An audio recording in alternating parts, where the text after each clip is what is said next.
اعوذ باللہ من الشیطان الرجیم بسم اللہ الرحمن الرحیم یا ایہا الذین آمنوا لا تحلوا شعائر اللہ ولا الشہر الحرام ولا الہدی ولا القلائد ولا آمین البیت الحرام یبتغون فضلا من ربهم ورضوانا وإذا حللتم فاصطادوا ولا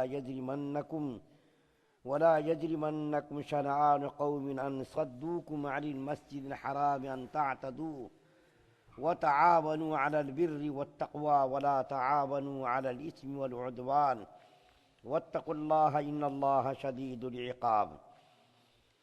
یہ آیت کریمہ پہلے بھی پڑھی گئی ہے، سورہ مائدہ کی آیت نمبر 2 ہے۔ اللہ تعالیٰ فرماتے اے ایمان والو، بے حرمتی نہ کرو خدا تعالیٰ کی نشانیوں کی۔ شعائر کہتے ہیں علامات کو، نشانیوں کو، اور شعائر اسلام کہتے ہیں جیسا کہ نماز ہے، اسی طریقے سے حج ہے، داڑھی ہے، ختنہ ہے، اس کو کہتے ہیں شعائر اسلام۔ اور اللہ کی نشانیاں جو ہیں، جیسا کہ حج کے موقع پر جن مقامات کا حج کرتے ہیں تو ان نشانیوں کی بے قدری اور بے حرمتی نہ کرو۔ جیسا کہ پہلے بیان کیا گیا تھا آپ کے سامنے کہ کچھ واقعات پیش آئے تھے، جیسا کہ صلح حدیبیہ کے موقع پر کافروں نے نبی کریم صلی اللہ علیہ وسلم کو اور مسلمانوں کو عمرہ کرنے سے منع کر دیا تھا، مزاحمت کی تھی، جس کی وجہ سے مسلمانوں کو واپس جانا پڑا تھا۔ مسلمانوں کو بڑا غصہ تھا۔ تو اس کے بعد جب دوسرے سال مسلمان عمرہ کرنے کے لیے آئے، یعنی عمرے کی قضا کرنے کے لیے، تو مسلمانوں کو منع کیا گیا کہ دیکھو تم لوگ ایسا نہ کرو کہ تم لوگ جو ہے کہیں کافروں کے ساتھ ظلم و زیادتی کرنے لگو اور ان کو کچھ ستانے لگو۔ اور آگے کیا کریں اللہ تعالیٰ کہ شہر حرام میں قتل و قتال بھی کرنا جائز نہیں ہے۔ شہر حرام یعنی جن مہینوں میں جنگ کرنا حرام تھا وہ 4 مہینے تھے، ذی قعدہ، ذی الحجہ، محرم اور رجب کے مہینے۔ یہ 4 مہینوں میں خون خرابہ کرنا، جنگ و جدال کرنا، قتل و قتال کرنا، جاہلیت کے زمانے میں بھی کافر لوگ اس کو غلط سمجھتے تھے۔ اور اسلام جب آیا تو اسلام نے بھی اس کو اور مؤکد کر دیا، یعنی تاکید کر دی ان جگہوں پر قتل و قتال کرنا، خون خرابہ کرنا یہ جائز نہیں ہے۔ تو مسلمانوں کو بھی منع کیا گیا کہ تم لوگ کہیں بدلہ لینے لگو۔ صلح حدیبیہ کے موقع پر کافروں نے ہم کو کیوں منع کیا، کیوں روکا، تو تم ایسا مت کرو، بلکہ اطمینان کے ساتھ تم لوگ جو ہے عمرہ کرو اور کسی کے ساتھ ظلم و زیادتی مت کرو۔ اور جو جانور، اور کیا فرما رہا اللہ تعالیٰ، اور نہ حرم میں قربانی ہونے والے جانور کی بے حرمتی کرو۔ یعنی جو کافر لوگ جانوروں کو لے کر کے آئے ہیں، جس کے گلوں میں پٹے لگے ہوئے ہیں، نشانیاں لگی ہوئی ہیں، ان جانوروں کے ساتھ بھی بے حرمتی نہ کرو۔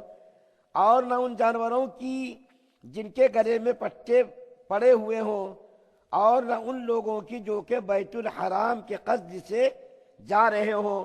جیسا کہ حکیم بن ہند کا واقعہ میں نے بیان کیا تھا کہ وہ مدینہ آئے تھے، نبی کریم صلی اللہ علیہ وسلم سے چکنی چپڑی باتیں کی اور باہر آ کر کے مسلمانوں کے جانور اونٹ وغیرہ لے کر کے چلا گیا۔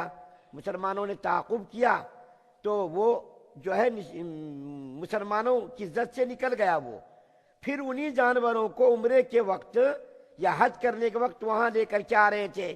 تو اللہ تعالیٰ نے فرمایا کہ ان جانوروں کے ساتھ بھی بے حرمتی مت کرو، چاہے وہ تمہارا ہی جانور کیوں نہ ہو، قصد سے جا رہے ہوں، اپنے رب کے فضل اور رضامندی کے طالب ہوں۔ ظاہر بات ہے حج و عمرہ کرنے کے لیے لوگ اللہ کے رضا کے لیے ہی جاتے، کوئی خواہش نفسانی کے لیے یا اپنی جو ہے کوئی خواہش پوری کرنے کے لیے نہیں جاتے۔ اور کیا فرمایا اللہ تعالیٰ، اور جس وقت تم احرام سے باہر آ جاؤ تو شکار کیا کرو۔ پہلے دیکھیں بیان کیا گیا تھا پہلی آیت کریمہ میں احرام کی حالت میں شکار مت کرو، احرام کی حالت میں شکار کرنا منع ہے۔ لیکن اس آیت کریمہ کے اندر اللہ کیا فرما رہے ہیں، جب تم حج و عمرہ کے احرام سے نکل جاؤ تو پھر تمہارے لیے شکار کرنا جائز ہے۔ اور ایسا نہ ہو کہ تم کو کسی قوم سے جو اسی سبب سے بغض ہے کہ انہوں نے تم کو مسجد حرام سے روک دیا تھا، وہ تمہارے لیے اس کا باعث ہو جاوے کہ تم حج سے نکل جاؤ۔ یعنی تم ظلم کا بدلہ ظلم سے مت لو۔ ان لوگوں نے تم کو عمرہ کرنے سے روکا تھا تو تم بھی ویسا بدلہ لینے لگو، ایسا مت کرو۔ حد سے تجاوز مت کرو. ظلم کا بدلہ ظلم سے لینا ٹھیک نہیں، بلکہ ظلم کا بدلہ عدل و انصاف سے دو. یہی تو اسلام کی خوبی ہے اور یہی تو اسلام کا کمال ہے کہ جس نے اسلام کے ماننے والوں کے کے ساتھ ظلم و زیادتی کی، اس کے ساتھ مسلمانوں نے عدل و انصاف کا معاملہ کیا. مجھ کو اس وقت ایک واقعہ یاد آیا.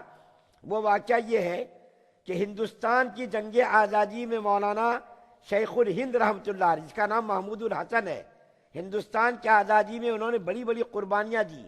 یہاں تک کہ مالٹا کی جیل میں 3 سال تک قید رہے، لیکن آج اس کا نام بھی نہیں جانتے لوگ مسلمان. دوسرے تو کیا جانتے، مسلمان بھی نہیں جانتے، بس دوسروں کا ہی نام لے رہے، گاندھی کا نہرو کا نام لے رہے. لیکن مسلمانوں نے جو جنگ آزادی میں قربانیاں دی ہیں اس کا نام بھی لوگ نہیں جانتے. شیخ الہند کا نام بہت سے مسلمان نہیں جانتے، مولانا ابوالکلام آزاد کا نام جانتے، اشفاق اللہ خان، یہ 2-4 لوگوں کا نام جانتے. باقی جن لوگوں نے ہندوستان کی آزادی میں کلیدی رول ادا کیا ان کے ناموں سے ہم واقف نہیں. تو جنگ آزادی میں جنہوں نے قربانیاں دی اور 3 سال تک قید و بند کی صعوبتیں برداشت کی، ان میں ایک مولانا شیخ الہند رحمۃ اللہ علیہ بھی ہیں. یہ دارالعلوم دیوبند کے سب سے پہلے شاگرد ہیں. دارالعلوم جب قائم ہوا تو دارالعلوم میں ایک شاگرد تھا، ایک استاد تھا، اور اتفاق سے دونوں کا نام محمود ہے. شاگرد کا بھی نام محمود، استاد کا بھی نام محمود. تو میں بتانا یہ چاہ رہا ہوں کہ مولانا شیخ الہند رحمۃ اللہ علیہ کو انگریزوں سے اتنی نفرت تھی کہ اس کو دیکھنا بھی گوارا نہیں کرتے تھے.